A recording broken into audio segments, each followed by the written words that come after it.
त्रिवेणी संगमी नाना तीर्थ भ्रमे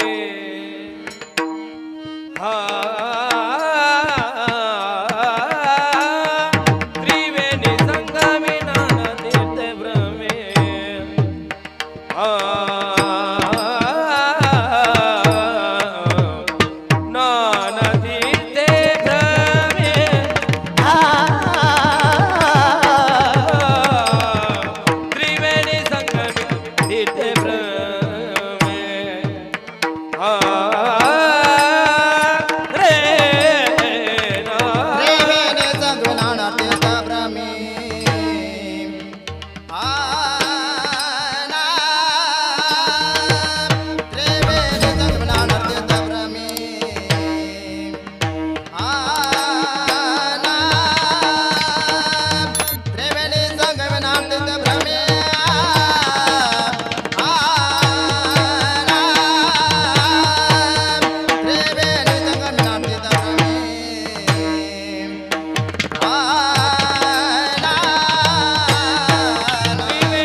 चेतनाही नामे तरते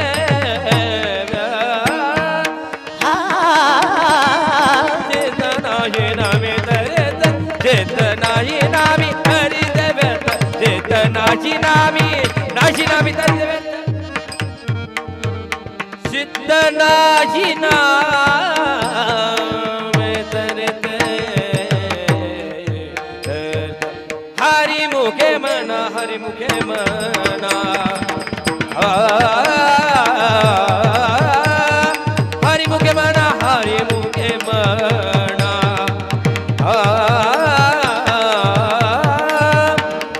हरि मुखे मना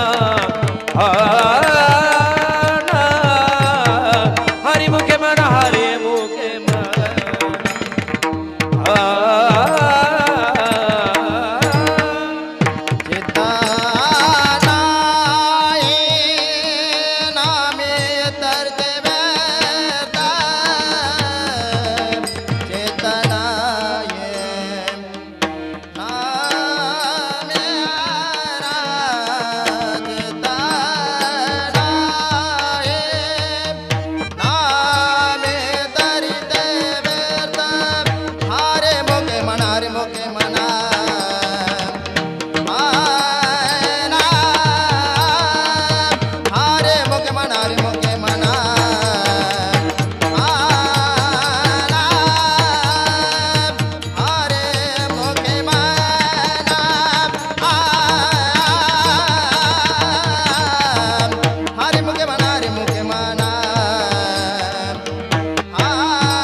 गणना पुण्याचे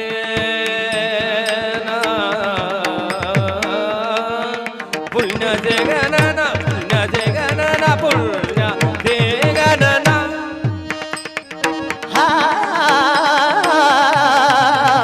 पुण्याचे गणना पुण्याचे गणना पुण्याची गणना कोण ग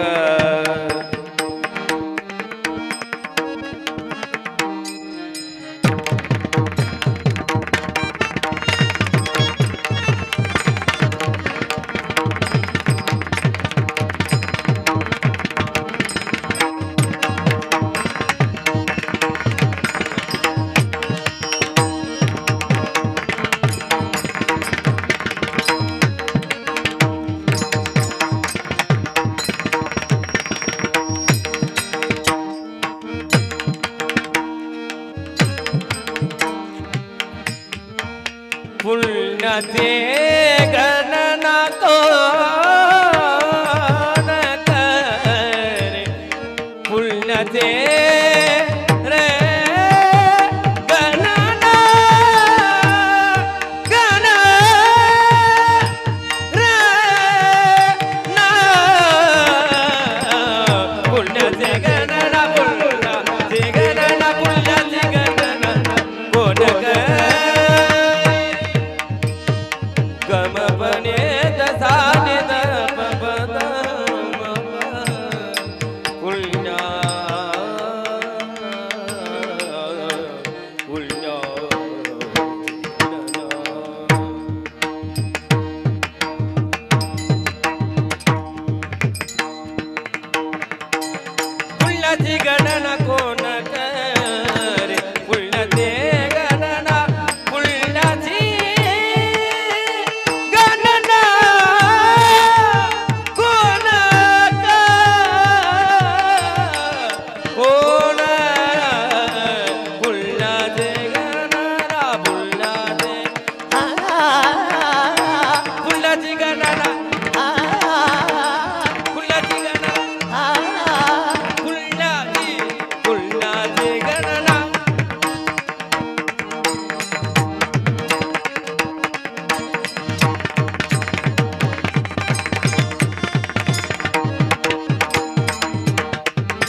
तैसे अधिकर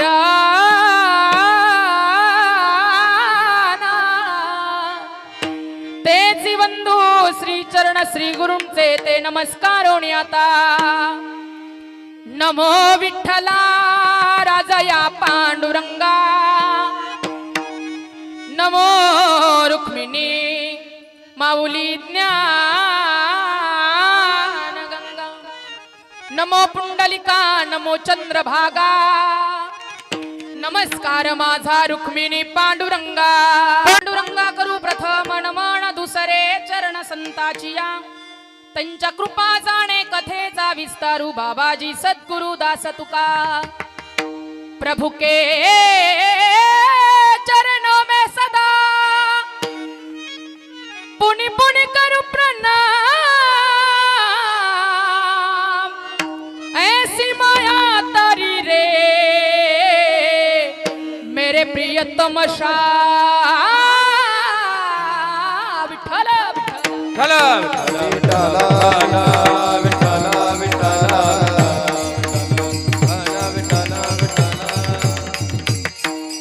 जिथे ज्ञान विज्ञान संजीव होते तिथे योग विद्येस सामर्थ्य येते जिथे मानवाला मिळे मोक्ष गाथा तुझ्या पायरीशी सदा नम्र माता तुझ्या मंदिरी आर्त जीवास तृप्ती तुझ्या दर्शने लोक स्वानंद गीती श्रुती धन्य झाल्या तुझे गुण गाता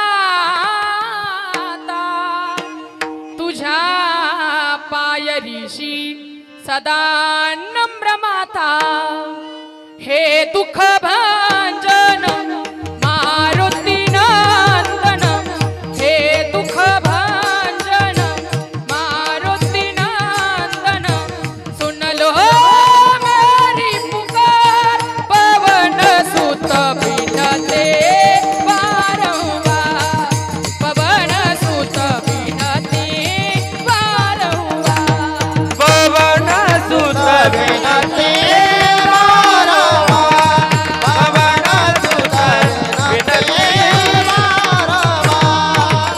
अष्टसिद्धि नव निधि के दाता दुखियों के तुम भाग्य विदाता दुखियों के तुम भाग्य विदाता सिया राम के काज सवारे सिया राम के काज सवारे कर लो मेरा उद्धार पवन सुत बिनती वारंवार पवन सुत बिनती वारंवार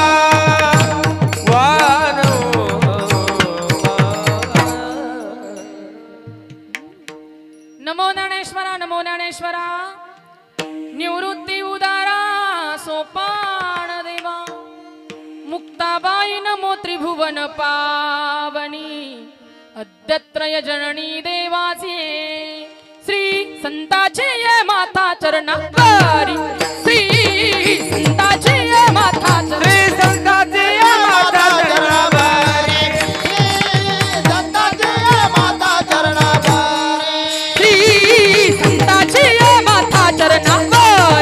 श्री संताची ये माता श्री संताची ये माता चरणारी श्री संताची ये माता चरणारी साष्टांग हे करी दंडवत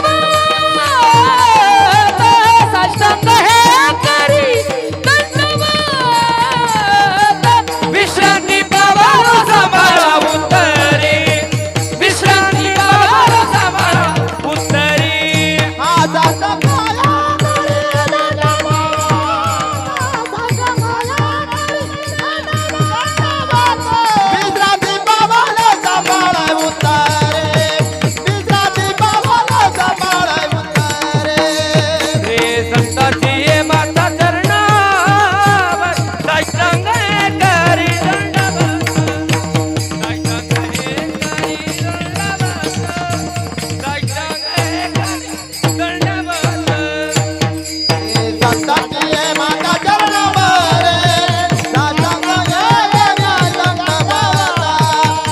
सांग एक रे दंडबाबा सांग एक दंडबाबा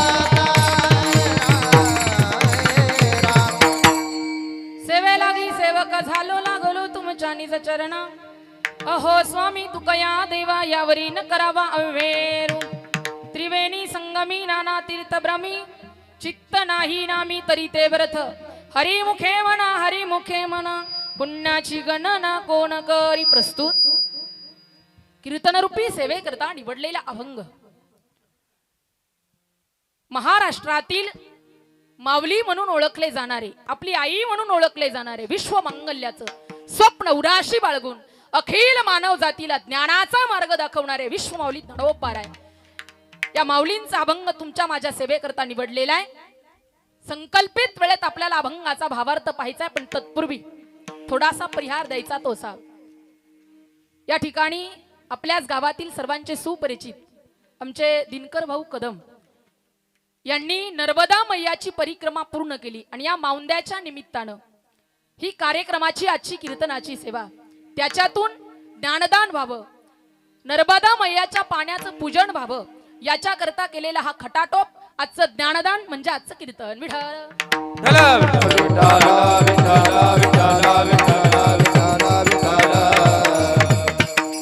आमच्या दिनकर भाऊंनी नर्मदा मैयाची परिक्रमा पूर्ण केली.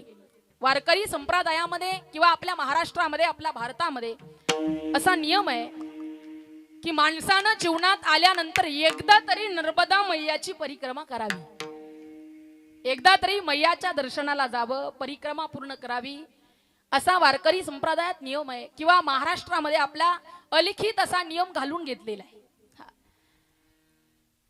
आपण जन्माला आलो तर जन्माला आल्यानंतर एकदा तरी आपण नर्मदा मैयाची परिक्रमा केली पाहिजे. आमच्या दिनकर भाऊनी त्या ठिकाणी नर्मदा मैयाची परिक्रमा पूर्ण केली आणि त्या मैयेचं पूजन व्हावं याच्या करता त्यांच्या मुलाने म्हणजे आमचे आदरणीय हरिभक्तपरायण राम महाराज यांच्या माध्यमातून ही आजची कीर्तनाची सेवा माझ्यापर्यंत आली आणि ही सेवा करण्याचं भाग्य मला मिळालं.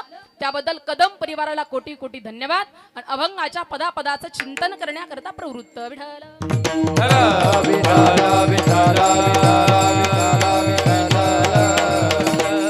मी या अभंगावरती व्यर्थ अनर्थ खोट कर्णापाटव दोषानं युक्त असणार भ्रम प्रमाद विप्रलिसा निर्माण करणार शक्यतो बोलणार नाही.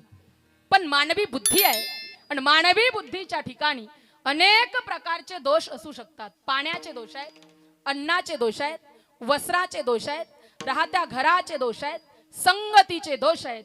असे अनेक प्रकारचे दोष आपल्या या दोषयुक्त बुद्धीच्या ठिकाणी असू शकतात. म्हणून सर्व शास्त्राचं निराकरण करणं या मानवी बुद्धीला शक्य नाही. म्हणूनच मी सांगणारा अभंगाचा अर्थ यथार्थ असाच असेल असा काही माझा दावा नाही, अशी माझी आत्मप्रौढी नाही, असा माझा अहंकारही नाही. कारण जगद्गुरु तुकोबरांच्या अभंगाच्या अर्थासंबंधी सर्वाशान उकल होईल असा कोणताही जाणता वक्ता आता बोलू लागलाय. कारण ते अभंग त्या अभंगाच्या ठिकाणी असणारे भाव वेगवेगळ्या वक्त्याला वेगवेगळ्या पद्धतीने प्रदर्शन दाखवतात. कारण ददाती शब्द अमर आहे, चिरंतर आहे. मग एखाद्या वक्त्याला एखादा अभंग तसा दिसला मग तो दुसऱ्यालाही तसाच दिसावा असा दुराग्रह करण्याचं काहीच कारण नाही. कारण त्याच्या स्वरूपाबद्दल तुम्ही आम्ही निश्चित असं काही बोलू शकत नाही. श्रुती नेती नेती म्हणती गोविंदुरे. देवाच्या संबंधानं कुणी त्याचा रंग, त्याचं रूप किंवा त्याचा आकार असाच आहे असं सांगू शकत नाही. त्याच पद्धतीनं माझ्या माऊलीच्या, माझ्या तुकोबरांच्या, माझ्या नामदेव महाराजांच्या अभंगाविषयी मतभेद असण्याचा संभव आहे. मला तरी असं वाटतं महाराज ते तसंच असणं योग्य. कारण तुकोबरांचे अभंग किंवा त्यांचं तत्वज्ञान किंवा माऊलीचे अभंग किंवा त्यांचं तत्वज्ञान हे जर आपल्या जसंच्या तसं आकलनात आलं तर मला तरी असं वाटतं आपण माणसंच राहायचं नाही. मग आपण जनावर होऊ असं मला म्हणायचंच नाही. पण आपण त्या पात्रतेला जाऊ आणि मग आपल्याला काय त्या शब्दांचं महिमान कळेल. तुकोबराय स्वतः सांगतात, तुका म्हणे अंगे व्हावे ते आपण, तुका म्हणे अंगे व्हावे ते आपण, तुका म्हणे अंगे व्हावे ते आपण, तुका म्हणे अंगे व्हावे ते आपण, तुका म्हणे अंगे व्हावे ते आपण, अंगे भावे तुका म्हणे अंगे भावे ते आपण तुका म्हणे अंगे भावे ते आपण तरीच महिमान येईल कळो तरीच महिमान येईल कळो तरीच महिमान येईल कळो तरीच महिमान येईल कळो बबू दुधळ झाली झाली म्हैस गाय बबू दुधळ झाली झाली म्हैस गाय बबू दुधळ झाली झाली म्हैस गाय बबू दुधळ झाली झाली म्हैस गाय तरीचा मैमान येईल काळ तरीचा मैमान येईल काळ तरीचा मैमान येईल काळ तरीचा मैमान येईल काळ भाऊ दूध झाले झाली म्हैस गाया भाऊ दूध दाणे झाले म्हैस गाया भाऊ दूध दाणे झाली म्हैस गाया भाऊ दूध दाणे झाले म्हैस गाया तुका म्हणे अंगी वागते आपण तरीच मैमान येईल कळो तरीच मैमान येईल कळो तरीच मैमान येईल कळो तुका म्हणे अंगे भावे ते आपण तरीच महिमान येईल कळू आपण त्या पात्रतेपर्यंत जाणं महत्वाचं आहे. ज्या वेळेला तुम्ही आम्ही त्या पात्रतेपर्यंत जाऊन पोहोचू त्याच वेळेला त्या शब्दांचं महिमान किंवा त्याचं हेतू महिमान आपल्याला कळेल. मग तोपर्यंत काहीच करायचं नाही का? एखादा मृदुंगाचार्य सुंदर मृदुंग वाजवत असेल दुसऱ्या मृदुंग वाजवणारानं त्याला पाहिलं की त्याला असं वाटतं अरे आपण उगीच मृदुंग वाजवतो. पण दादा प्रत्येकाचं मृदुंग वाजवणं हे ज्याच्या त्याच्या क्षमतेनुसार बरोबर आहे. एखादा सुंदर गायन करत असेल एखादा सुंदर कीर्तन करत असेल दुसऱ्या कीर्तनकारानं त्याला पाहिलं की त्याला असं वाटतं रे आपण उगीच कीर्तन करतो. पण दादा प्रत्येकाचं कीर्तन करणं हे ज्याच्या त्याच्या क्षमतेनुसार बरोबर आहे. माऊली म्हणतात तसं पाय मोडून बसायचं नाही. राजहंसाचे चालणे भूतळी झाली या शहाणे आणि काय कोणे चालवेची ना. राजहंसाचे चालणे भूतळी झाली या शहाणे आणि काय कोणे चालवेची ना. गरुड आपले पंख पसरून आकाशात दूरवर उडत असेल मग चिमण्यांनी काय उडायचंच नाही का? त्यांनी उडायचं पण आपली क्षमता किती आहे यावर अवलंबून आहे. पंख किती मोठे आहेत हा फक्त डामडौल झाला. ज्याच्यात जीवच नाही तो काय भरारी घेणार हो.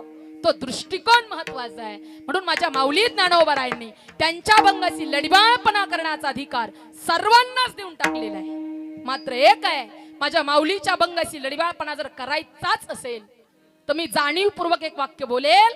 काही अंशी तरी आपलं जीवन उद्ध्वस्त करायची तयारी आपल्या जीवनामध्ये ठेवावी लागते.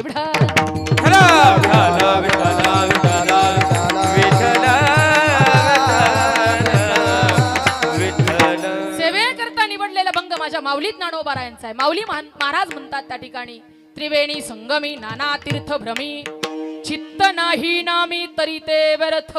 जन्माला आलात त्रिवेणी संगमाचं स्नान करा. भ्रमंती करत असताना आपल्या चित्तामध्ये आवड पाहिजे प्रेम पाहिजे बरं का.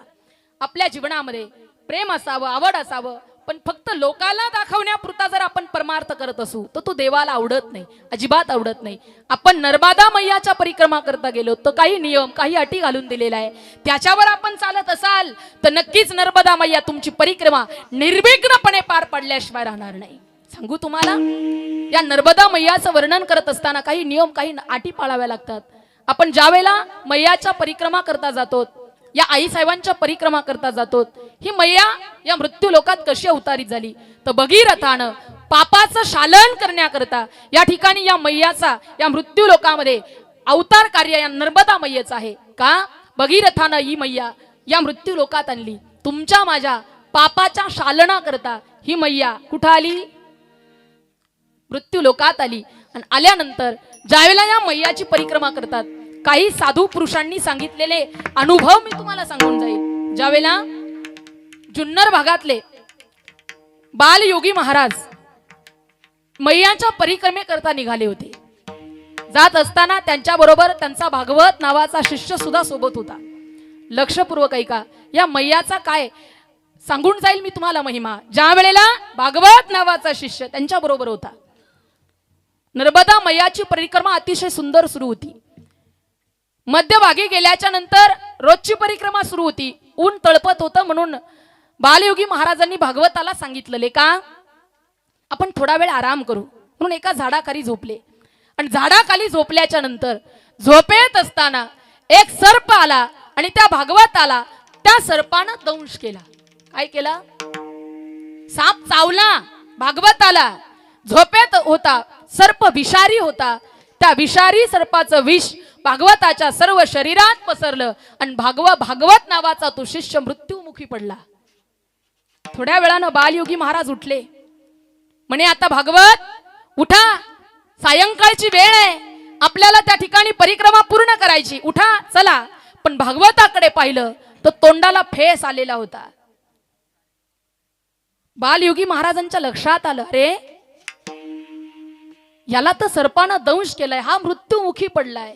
पण इतक्यामध्ये बालयोगी महाराज उठले, नर्मदा मैयाच्या पात्रात गेले आणि पात्रात गेल्याबरोबर त्या नर्मदा मैयेचं पाणी हातात घेतलं आणि बालयोगी महाराज म्हणाले, मैया हा मेला, हा मृत्यूमुखी पडला, हा त्याचं प्रारब्ध आहे. पण मैया माझी तुला विनंती आहे, लोक म्हणतील की काही साधू नर्मदेच्या परिक्रमे करता गेली, नर्मदा मैयाच्या परिक्रमे करता गेली आणि पुन्हा पाठीमागं नाही आली. तुझ्या अस्तित्वाकरता हा भागवत उठला पाहिजे. त्या बालयोगी महाराजांनी नर्मदा मैयेच्या पात्रातलं पाणी हातात घेतलं होतं, गेले आणि ते पाणी त्या भागवताच्या तोंडात सोडलं. पाहता काय भागवत नावाचा शिष्य उठून बसला. ही माझ्या मैयेची ताकद आहे. विठाल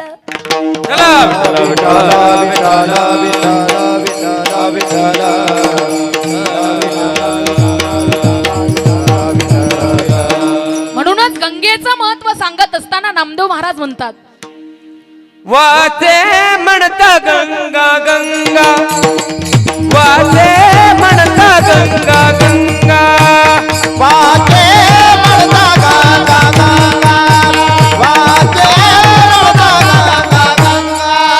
सकळ दोष जाती भंगा, सकळ दोष जाती भंगा. दृष्टी पडता ब्रह्मागिरी, दृष्टी पडता ब्रह्मागिरी. सकळ दोष जाते भंगा, सकळ दोष जाते भंगा. दृष्टी पडता ब्रह्मागिरी, दृष्टी पडता ब्रह्मागिरी. वाचे म्हणता गंगा गंगा, सकळ दोष जाती भंगा, सकळ दोष जाती भंगा, सकळ दोष जाती भंगा. भंगा. माझ्या म्हणता गंगा गंगा, सकळ दोष जाती भंगा, सकळ दोष जाती भंगा, दोष जाती भंगा.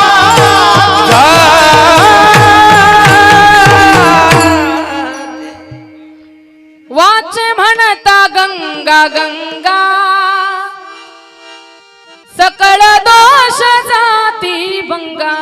नाही का काय वाचे ना, फक्त त्या गंगा मैयाचं नाव घेतलं.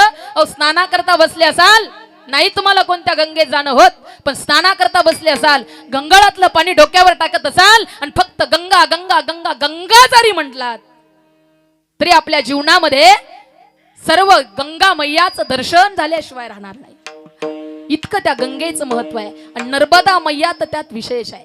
ज्यावेळेला नर्मदा मैयाच्या परिक्रमेकरता आपण जात असतो त्यावेळेला काही नियम सांगितले. ज्यावेळेला आपण गंगेमध्ये जातो, स्नानाकरता जातो, तर स्नानाकरता जात असताना त्या गंगा मैयामध्ये आपला पाय असा उचलून कधी टाकायचा नाही. आपण जर स्नानाकरता जातोय तसा घसरवत पाय नदीमध्ये जावं, स्नानाकरता पात्रात जावं, आपल्या बेंबीपर्यंत पाणी असावं आणि त्याच्यात आपण स्नान करावं. ज्या वेळेला स्नान करतोय तर नर्मदा मैयाचं पाणी ज्या वेळेला एखादा गुळणा करण्याकरता तुम्ही तोंडात घेता तर ते पाणी तसंच कधी नर्मदा मैयेत सोडू नका.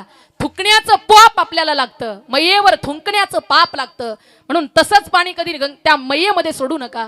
ज्या वेळेला तुम्ही स्नाना करता जाता तोंडात गुळणी घेता आणि ती तोंडात घेतलेली गुळणी डावा हात असा उजव्या हाताच्या खाली घ्यावा. त्या उजव्या हातावर ते पाणी सोडावं. त्या तीर्थातलं तीर्थ येतं आणि पुन्हा ते नदीत सोडावं.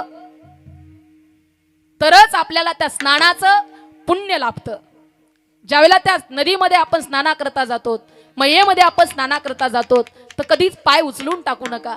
लात मारण्याचं पुण्य आपल्याला लागतं, पाप आपल्याला लागतं. म्हणून हात जोडून विनंती, ज्यावेळेला आपण जातो, काहींना नियम माहीत नसतात, एखादा नवीन असेल, नियम माहीत नसतात, एखाद्याला शौचाला जायचं असेल तर मैयेच्या पात्रातलं पाणी घेऊ नका. पण जर पाणीच अवेलेबल नसेल, कुठे पाणी दिसत नसेल, तर त्यावेळेला शास्त्र सांगतं त्या नदीमधलं पाणी, जे भांड आपण शौचाला घेऊन जाणार आहोत, ते भांड त्या पात्रात बुडवा, भरून घ्या, नदीच्या काठाला ठेवा. उजवा हात त्याला आता लावू नका.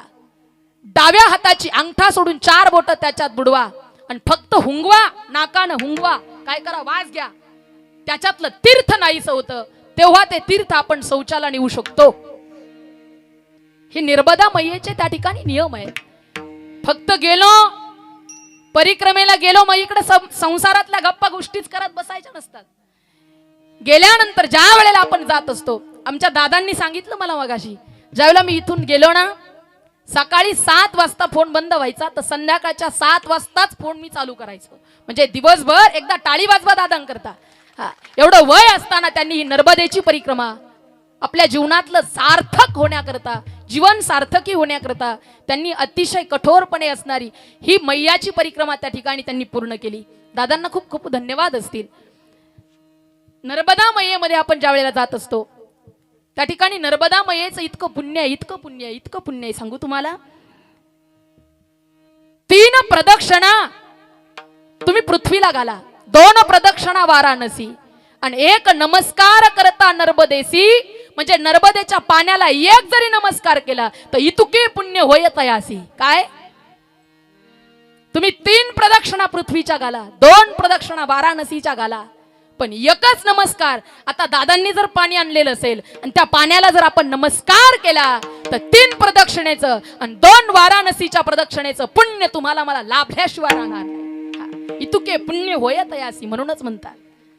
इतकं महत्व माझ्या नर्मदा मैयेचं आहे आणि तीच परिक्रमा आमच्या दादांनी पूर्ण केली. सांगू तुम्हाला, त्याही पुढे महत्वाचं सांगितलं. आपण जन्माला आलो की जन्माला आल्याच्या नंतर आपल्याला 2 प्रकार, जन्माला आल्यानंतर आणि मेल्याच्या नंतर, एक जाचक आणि एक सूतक, अशा 2 नावाचे विटाळ पडतात. ज्यावेळेला जन्माला येतो त्यावेळेला जाचक म्हणून 3 दिवस तो विटाळ पाळला जातो. ज्यावेळेला आपण मरतो त्यावेळेला 10 दिवस सूतक पाळल्या जातं. पण अशा काळामध्ये जर एखादं लग्न असेल, तिथी कार्य तुम्ही काढलं असेल आणि आता लग्न 2च दिवसावर आलंय, कुणीतरी गेलंय, कुणीतरी कैलासवासी झालंय, मग काय करावं? आता तर तारीख बदलता येत नाही. त्याच्यासाठी 2 नियम सांगितले. एक तर एकदम काली कपिला गाय, म्हणजे जिच्या अंगावर दुसऱ्या रंगाची छबी नाही, अशा काला कपिल्या गायीचं गोमूत्र आपल्या घरामध्ये शिंपडावं आणि आपण तो लग्नाचा विधी करावा, पाप लागत नाही. आणि त्याच्या पलीकडे पुढचं पुण्य सांगू तुम्हाला. काला कपिल्या गायीचं जर गोमूत्र नसेल, पण नर्मदा मैयेचं पाणी जर तुमच्या घरात असेल आणि ते पाणी जर तुम्ही घरात शिंपवाल आणि तुम्ही त्या ठिकाणी लग्नाचा विधी पार पाडाल, तर नक्कीच त्या विधीचं पाप तुम्हाला लागणार नाही. सुतकामध्ये केलेलं पाप तुम्हाला लागत नाही. पापाचं शालन झाल्याशिवाय राहत नाही. इतकी माझी नर्मदा मैया पवित्र. आणि त्या ठिकाणी आपण एकदा तरी त्या नर्मदा मैयेच्या परिक्रमा करता गेलं पाहिजे. विठ्ठल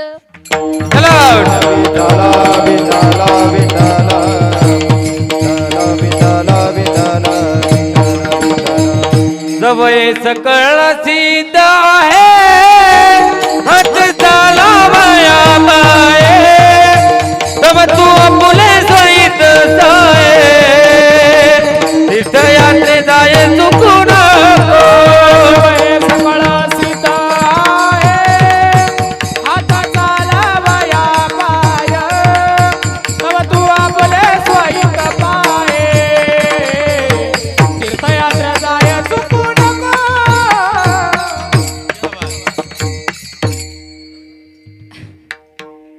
नवते सगळं सिद्ध आहे, नाही का?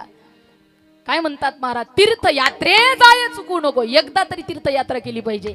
पण तीर्थयात्रेला जर निघालात तर माझ्या माऊलीनं सांगितलं, प्रत्येक जण 2-3 महिने आपण नर्मदा परिक्रमेला, नर्मदा मैयेच्या परिक्रमा करता जाऊ शकत नाही.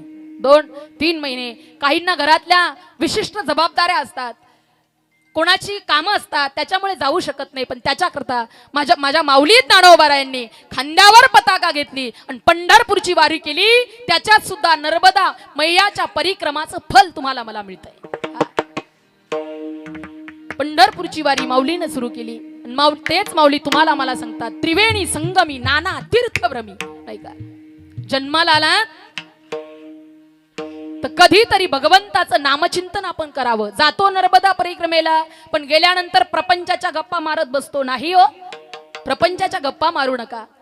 ज्यावेळेला आपण नर्मदा मैयाच्या परिक्रमा करता जातो, गेल्यानंतर एखादं शिवलिंग बनावं, त्याची विशिष्ट पूजा करावी. दिवसभर अखंड भगवंताच्या नामाचं चिंतन असावं, हातात जपाची माळ असावी, अखंड त्या भगवंताच्या नामाचं जप करत आपण असावं. त्याच्यात आपल्याला फळ मिळणार आहे.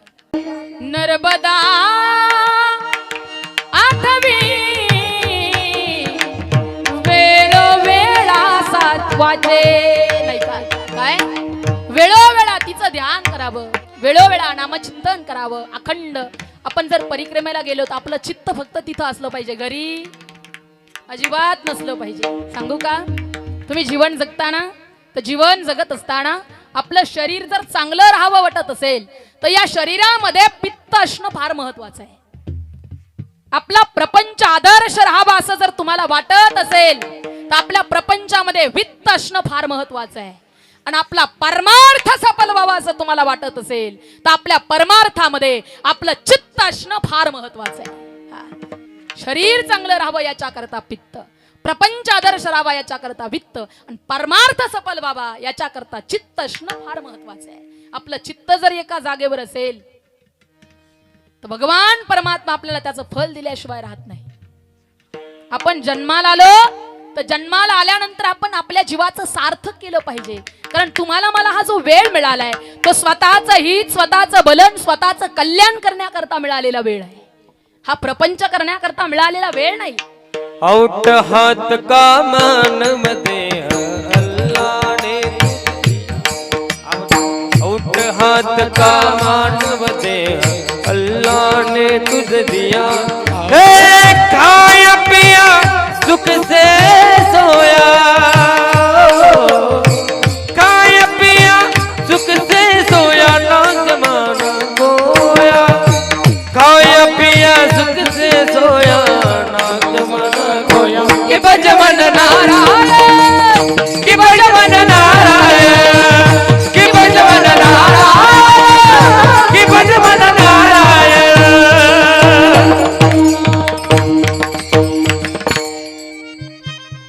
औट हात का मानव देह अल्लाह ने तुझे दिया, औट हात का मानव देह अल्लाह ने तुझे दिया.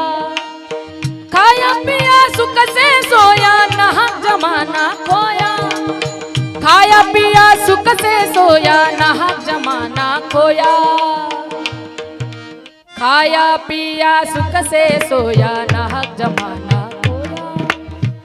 कि भजमन नारायण, कि भजमन नारायण, कि भजमन नारायण, कि भजमन नारायण, कि भजमन नारायण, कि भजमन नारायण. कशाला मिळालाय देह? जन्माला आलो तर परमार्थ करायचाय, जीवाचं सार्थक करायचंय. कधीतरी नर्मदा मैयाची परिक्रमा करायची, कधीतरी पंढरीची वारी करायची, कधीतरी आळंदीला जाऊन माऊलीची वारी करायची. याच्याकरता तुम्हाला मला मिळालेला हा नर जन्म आहे, मनुष्य जन्म आहे, मिळालाय तुम्हाला मला. सांगू तुम्हाला, आपण भाग्यवान आहोत की आपण भारत देशात जन्माला आलो. कारण या भारत देशातच पाप आणि पुण्य मानतात. बाकीच्या देशामध्ये पाप आणि पुण्य मानलं जात अजिबात मानत नाहीत. बाकीच्या देशामध्ये आपण भारत देशात जन्माला आलो, इथं पाप आणि पुण्य मानल्या जातं. भारत देश हमारा, हमारा भारत देश हमारा, भारत देश हमारा, हमारा देश हमारा हमारा भारत देश हमारा भारत देश हमारा हमारा भारत देश हमारा इस देश में संत महंत, इस देश में संत महंत, संतों का उजियारा हमारा भारत देश हमारा देश हमारा हमारा भारत अगर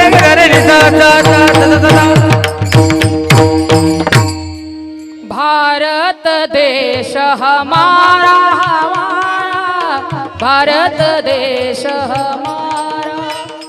इस देश में संत महंत, इस देश में संत महंत, संतों का उजियारा हमारा भारत देश हमारा भारत देश हमारा हमारा भारत देश हमारा। आइए गुरुराज विराजिए, आइए गुरुराज विराजिए, आइए गुरुराज विराजिए, आइए गुरुराज विराजिए गुरु महाराज विराजिए, गुरु महाराज आइए गुरुराज विराजिए, आइए गुरुराज विराजिए, आइए महाराज विराजिए, आइए गुरुराज पधारिए। राष्ट्र संत सद्गुरु जनार्दन स्वामी महाराज की परम पूज्य रमेश गिरीजी महाराज की जय। या ठिकाणी आदरणीय गुरुवर्य रमेश गिरीजी महाराज यांचं आपल्या येथे आगमन झालेलं आहे। जोरदार टाळीच्या गजरामध्ये महाराजांचं स्वागत करा। या ठिकाणी बाबा कीर्तनाकरता उपस्थित झालेले आहेत। कोटी कोटी धन्यवाद। हा विठ्ठल विठ्ठल काय चाललं होतं आपलं काय चाललं होतं कीर्तन। बरं तरी कीर्तनच म्हटली। आपण जन्माला आलो तर जन्माला आलोय आपलं भाग्य, आपण भारत देशात जन्माला आलो आणि त्याही पेक्षा आपण भाग्यवान आहोत की आपण महाराष्ट्रात जन्माला आलो की जिथं प्रथा आहे, लेजी वस्तूला जरी लात लागली तरी लोक पाया पडतात। ही आपल्या महाराष्ट्राची खासियत आहे। पवित्र गुण पवन देश पवित्र गुण पवन देश पवित्र ते कुळ पवित्र ते कुळ पावन तो देश, पवित्र ते कुळ पावन तो देश, पवित्र गुण पवन देश पवित्र गुण पवन देश पवित्र ते कुळ पावन तो देश, पवित्र ते कुळ पावन तो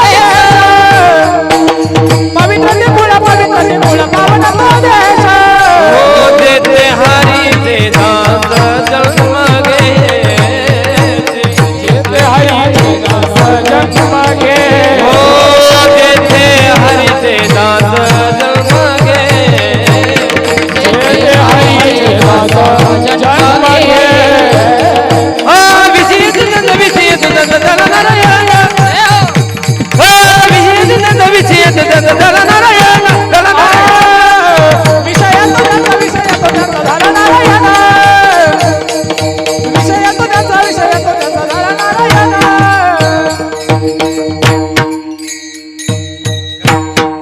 पवित्र ते कुळ पावन तो देश, जेथे हरीचे दास जन्म घेती।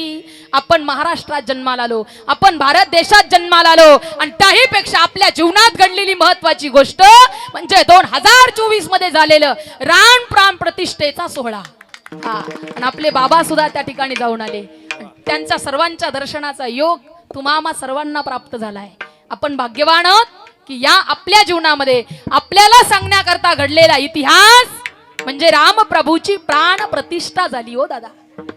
जन्माला आलोत ना, परमार्थ करतोय ना आपण, मग परमार्थ करत असताना आपलं चित्त त्या परमार्था मध्ये पाहिजे.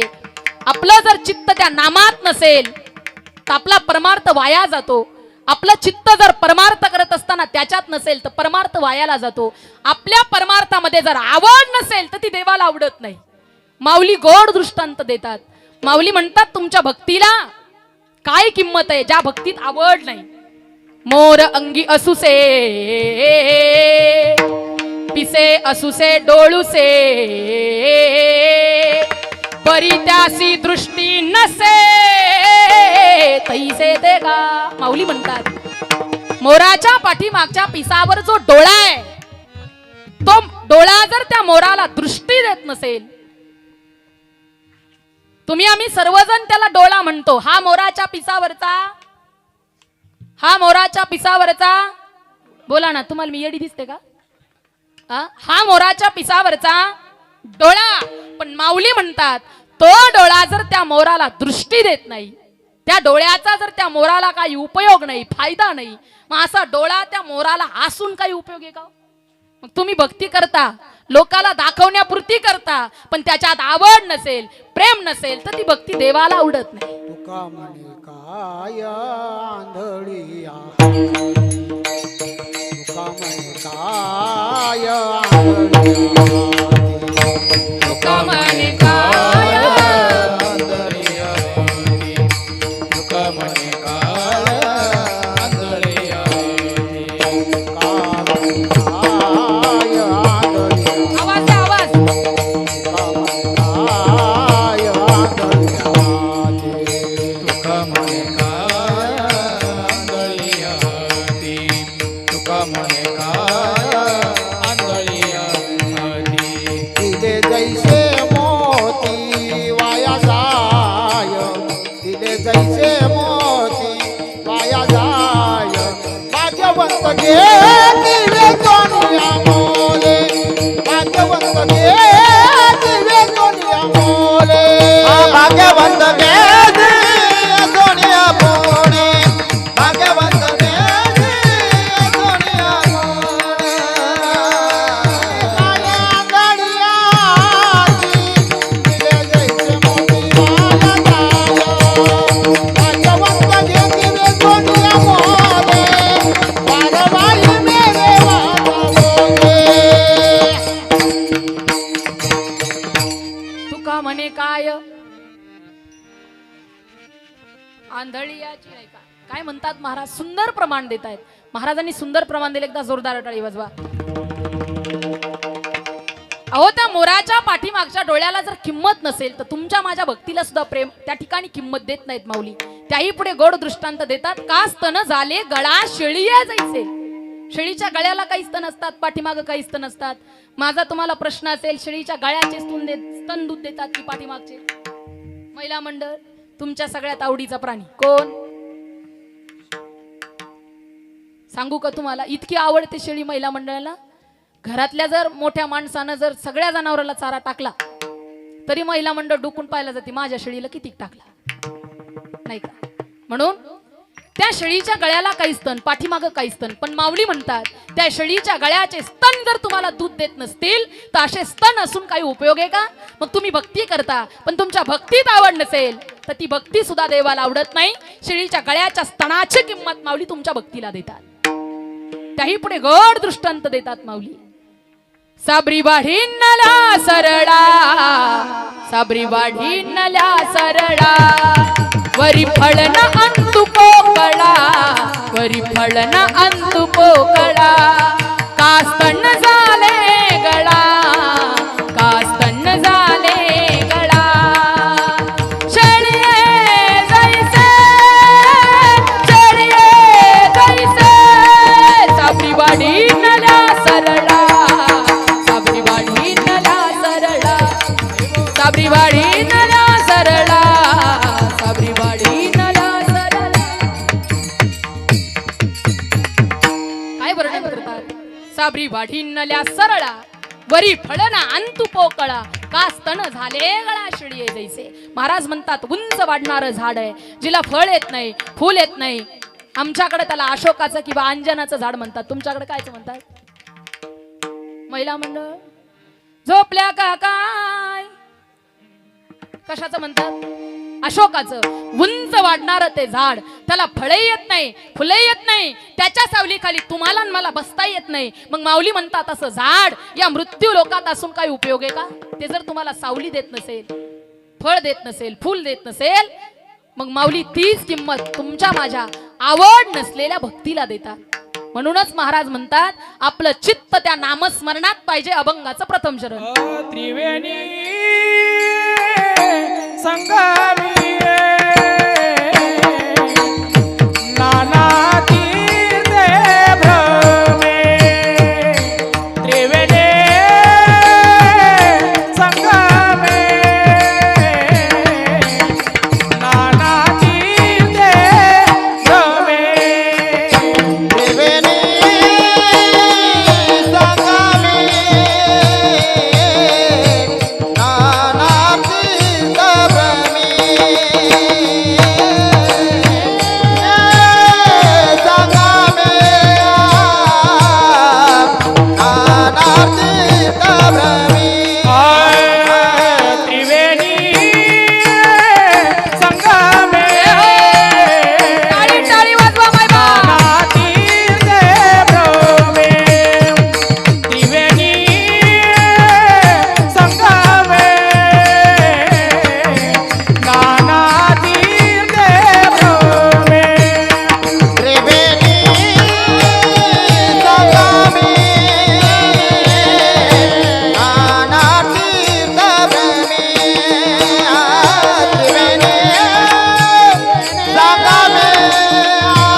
त्रिवेणी संगमे नाना तीर्थ भ्रमे नाही नामी तरी ते व्यर्थ.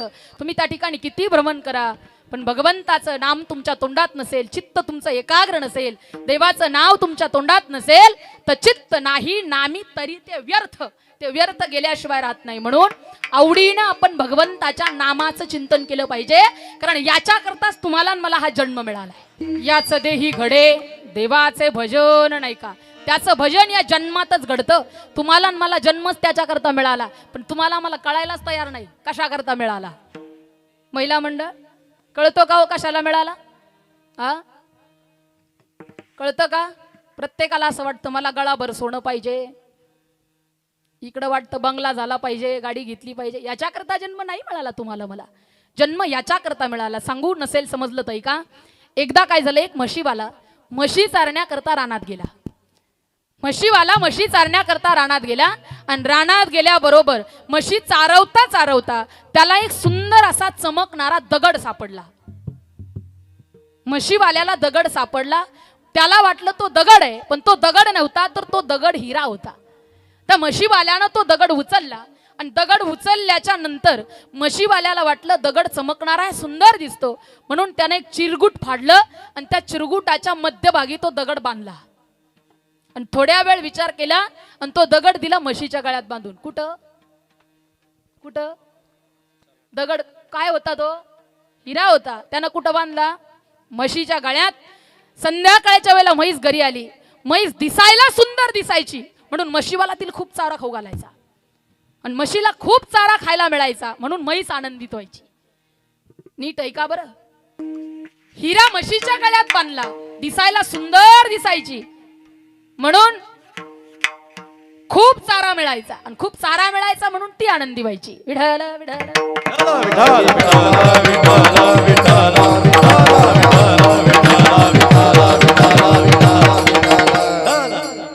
एक दिवस त्या म्हशीवाल्यानं म्हैस अशी गोठ्यात बांधलेली होती आणि एक जोहार, एक रत्नपारखी, एक सोनार तिथून रस्त्यानं चालला होता.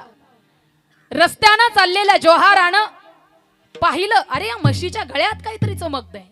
मला तर हा हिरा दिसतोय, पण हिरा म्हणावा तर म्हशीच्या गळ्यात कसा? तो जर हिरा आहे तर म्हशीच्या गळ्यात कसा असेल? पण तो जोहार त्या म्हशीच्या जवळ गेला. त्यानं तो दगड असा हातात घेतला, निरखून पारखून पाहिला आणि त्याला कळालं की हा दगड नाही, हा हिरा आहे. आणि त्यानं त्या म्हशीवाल्याला बोलून घेतलं. जोहारानं सांगितलं, म्हशीवाले, या दगडाचे मी तुम्हाला 100 रुपये देतो, तुम्ही मला हा दगड देणार का? म्हशीवाल्याला व्यवहार मात्र त्या ठिकाणी दगडाची किंमत माहित नव्हती, पण व्यवहार मात्र कळत होता. त्या म्हशीवाल्यानं विचार केला, रस्त्यानं चाललेले एक अनोळखी व्यक्ती ज्याची माझी ओळख नाही, तो जर मला याचे 100 रुपये देतो, याचाच अर्थ या दगडाची किंमत याही पेक्षा जास्त असली पाहिजे. म्हशीवाल्यानं नकार दिला. जोहारानं सांगितलं, लेका 1000 देतो. मग तर याची खात्रीच पडली, या वस्तूची किंमत जर 10 पट वाढत असेल तर नक्कीच याची किंमत याही पेक्षा जास्त असली पाहिजे. विचार केला त्यानं, नकार दिला. जोहारानं पुन्हा सांगितलं, लेका 10,000 देतो. देतोस का? मग तर याची खात्रीच पटली, हा दगड याही पेक्षा जास्त महाग असला पाहिजे. जोहारानं त्याच्या आकलेची कीव केली, जोहार निघून गेला. जसा जोहार निघून गेला, मग म्हशीवाल्यानं म्हशीच्या गळ्यातला दगड सोडला. सांगू, म्हशीच्या गळ्यातला दगड सोडला आणि तो दगड त्यानं घरात ठेवला. दुसऱ्या दिवशी सकाळी कोपरगावचा बाजार होता.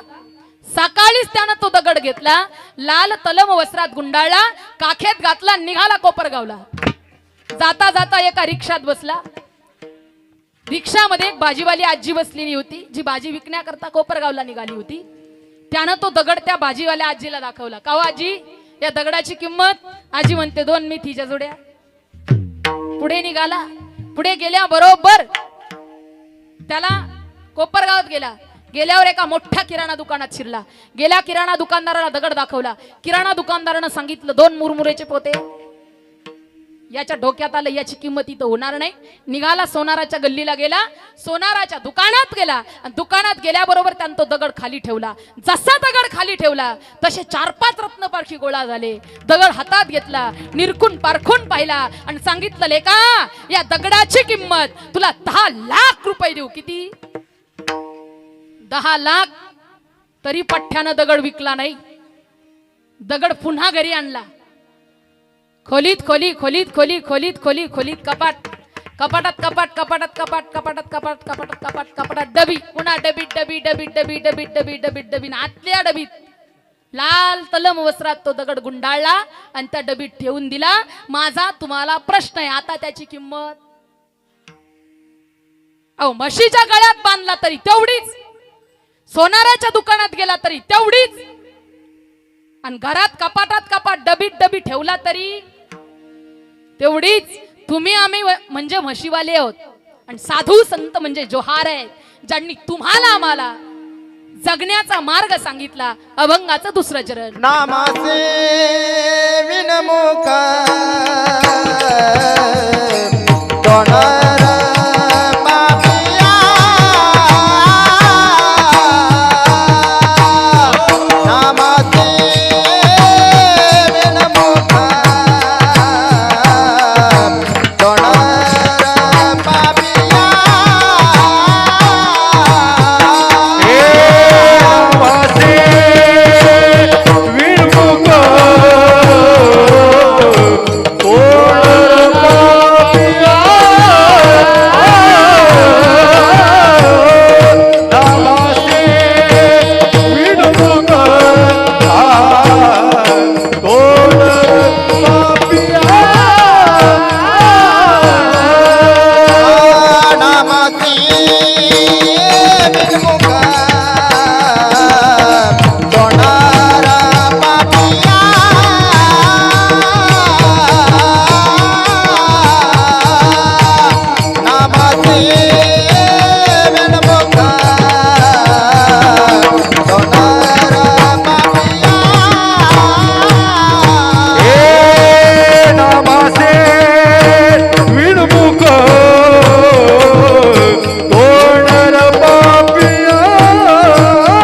प्रसिद्ध बोलिले वाल्मिक नामे तिन्ही लोक उद्धारी जगा नाही का. नामानं माणसाच्या जीवनाचं त्या ठिकाणी उद्धार झाल्याशिवाय राहत नाही. आणि त्याही पुढे जाऊन महाराज म्हणतात ज्यावेळेला त्या भगवंताच्या नामाचा जप आपण अखंड करतो ना तर आपली कुळ परंपरा सगळं उद्धारून गेल्याशिवाय राहत नाही. अभंगाचं शेवटचं चरण. नाम जपारी जे ज्ञानदेव म्हणे नाम जपा हरी जे ज्ञानदेव म्हणे नाम जपा हरिज ज्ञानदेव म्हणे नाम जपा हरिज ज्ञानदेव म्हणे नाम जपा हरी जे ज्ञानदेव म्हणे नाम जपा हरी जे ज्ञानदेव म्हणे नाम जपा हरीचे ज्ञानदेव म्हणे नाम जपा हरिज परंपरा गाते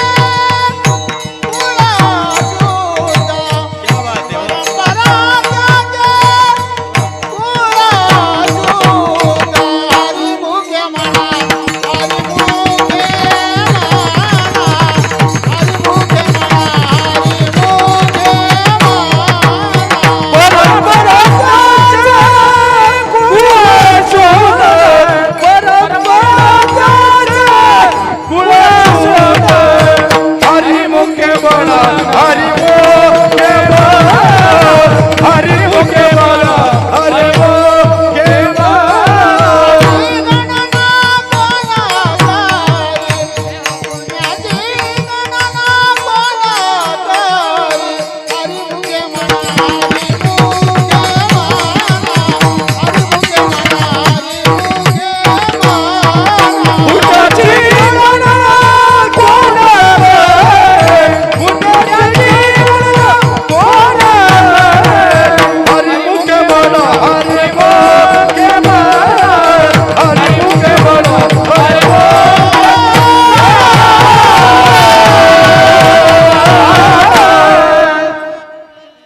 आपण जर अखंड भगवंताच्या नामाचा जप केला तर आपली कुळ शुद्ध झाल्याशिवाय राहत नाही. महाराजांचं असं म्हणणं आहे.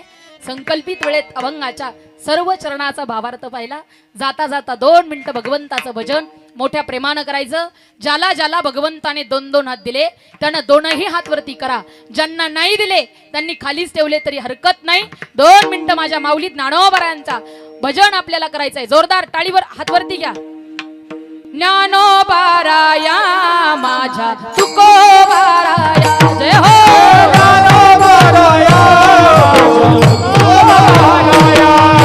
ज्ञानोबाराया माझ्या तुकोबाराया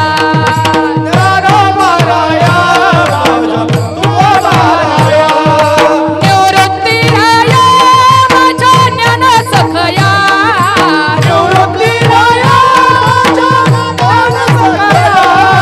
कैवल्याचा पुतळा ज्ञानोबाराया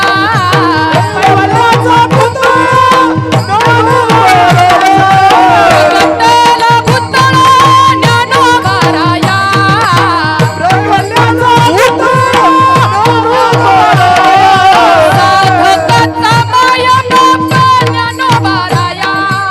साधकाचा माया बाप ज्ञानोबाराया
पावनी हे जगत तारिणी पावनी हे जगत तारिणी मानवो नर्मदे नर्मदे नर्मदे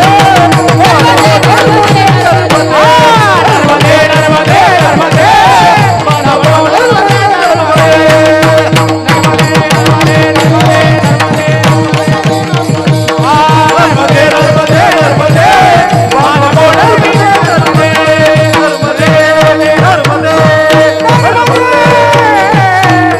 बोला नर्मदा मैया की जय.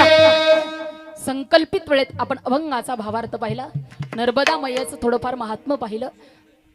त्या ठिकाणी आमच्या दिनकर काकांनी या मैयाची परिक्रमा पूर्ण करून तुम्हा आम्हा सगळ्या संपूर्ण गावासमोर एक आदर्श निर्माण केलेला आहे. मी म्हणेल प्रत्येकानं एकदा तरी या मैयेच्या दर्शनाकरता परिक्रमेकरता गेलं पाहिजे. आणि बाबांनी सुद्धा नर्मदा मैयेची परिक्रमा पूर्ण करूनच पुन्हा आपल्या त्या ठिकाणी कोपरगावमध्ये त्या ठिकाणी त्यांचं आगमन झालेलं आहे. म्हणून बाबांना सुद्धा कोटी कोटी धन्यवाद. बाबांच्या चरणी नतमस्तक होईल. आणि जाता जाता शेवटी महत्वाच्या दोन गोष्टी सांगेल. जगता मृत्यू लोकात ताईची सेवा करा, वडिलाची सेवा करा, श्रीभूण हत्या थांबवा. आणि हिंदू म्हणून जगता तर आपल्या गोठ्यात एक तरी गावरान गाय आणि दारात तुळशी वृंदावन बांधायला विसरू नका. जगताना या मृत्यू लोकामध्ये आपल्या दारात एक तरी गावरान गाय पाळा. आणि पाळलेली गावरान गाय कधीच कसायाला विकू नका.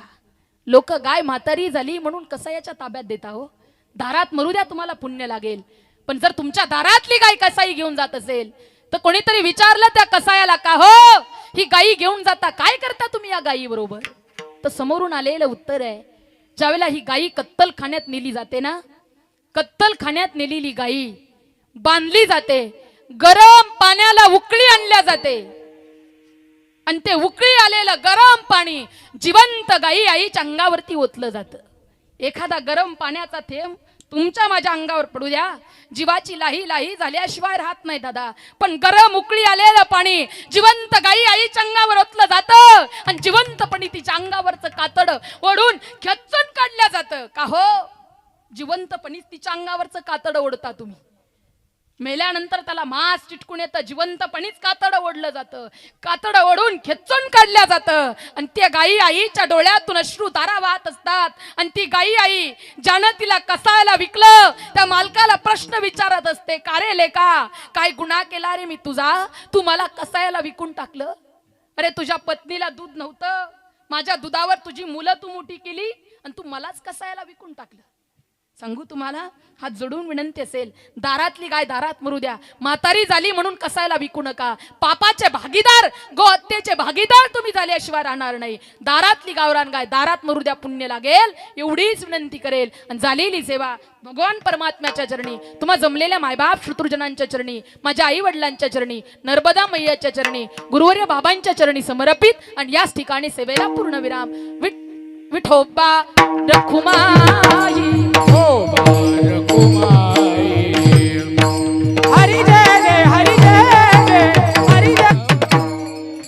संकल्पित वेळेत आपण अभंगाचा भावार्थ पाहिला.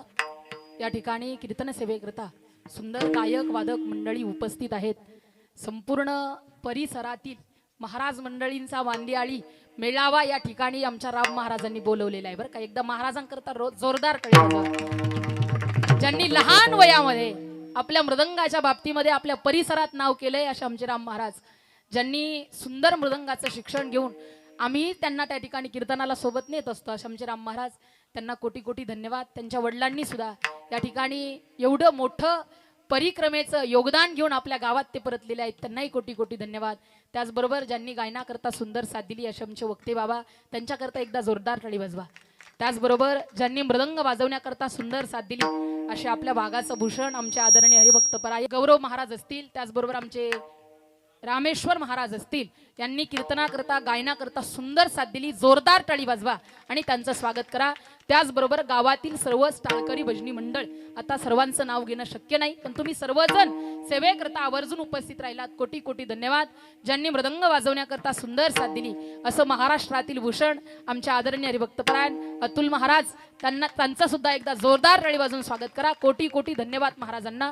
त्याचबरोबर माझे पतिराज आदरणीय हरिभक्तपरायण नकुलजी महाराज जाधव, तेही आवर्जून उपस्थित राहिले, गायनाची साथ दिली, त्याबद्दल त्यांना डबल कोटी कोटी धन्यवाद.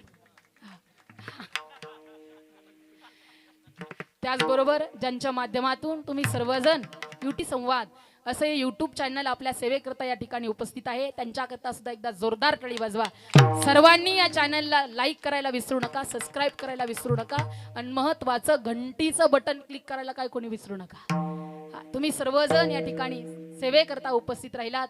या कदम परिवारावर प्रेम करणारं सर्वच नातेवाईक मंडळी, संपूर्ण समस्त ग्रामस्थ मंडळी, त्या ठिकाणी राजकीय क्षेत्रातील, सामाजिक क्षेत्रातील तुम्ही सर्वच मंडळी या ठिकाणी उपस्थित राहिलात त्याबद्दल कोटी कोटी धन्यवाद. ज्यांनी माझा आवाज तुमच्यापर्यंत पोहोचवला, अशी साऊंड सिस्टीम, सुंदर सिस्टीम दिली, आमच्या अर्जुन दादाला सुद्धा कोटी कोटी धन्यवाद.